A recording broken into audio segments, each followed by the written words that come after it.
Welcome to VTV prime.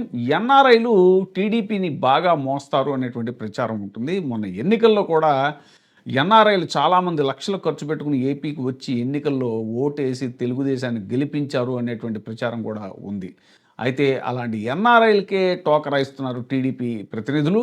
తాజాగా ఒక NRI మహిళని టీడీపీ నాయకుడు ఒకతను మోసగించే ప్రయత్నం చేశాడు. తప్పుడు ఫేక్ డాక్యుమెంట్లతోటి ఆ యువతకి పొలం అమ్ముతాను అని చెప్పి 16,00,000 రూపాయల నగదు కూడా తీసుకుని రిజిస్ట్రేషన్ చేయడానికి ఆహ్, నానుస్తున్న టైంలో ఆ యువతికి ఎన్ఆర్ఐ మహిళకి అనుమానం వచ్చి అతని ప్రవర్తన డొంక తిరుగుడు ప్రవర్తనకి ఆమె తీగలాగితే డొంకంతా కదిలింది అన్నట్టు అసలు విషయం అంతా బయటపడింది. దాని మీద ఆమె ఇప్పుడు ఆ టీడీపీ నేతని నిలదీసింది.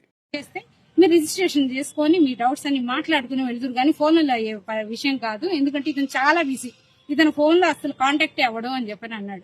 సరే అని మేము గుంటూరు వచ్చామండి 20వ తారీఖు. వచ్చిన తర్వాత ఇతన్ని కాంటాక్ట్ అయ్యాం ఫోన్ లోనే. అతను ఎక్కడుంది మనకి అడ్రస్ చెప్పరు, ఫోన్ లో కూడా మాట్లాడించరు.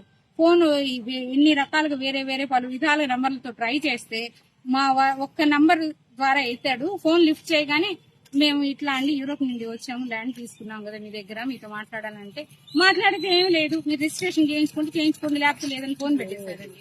మాకు వెంటనే ఇంకా డౌట్ రేజ్ అయ్యి ఇంకా మేము ల్యాండ్ చూడటానికి వెళ్ళాము. వెళ్లి చూసి అక్కడ ఎంక్వైరీ చేసి కుక్క మల్లేశ్వర గారి నెంబర్ తీసుకున్నామండి. కుక్క మల్లేశ్వర గారికి నిన్న ఈవినింగ్ మేము ఫోన్ కాల్ చేసి ఈ అగ్రిమెంట్ గురించి ప్రస్తావించామండి.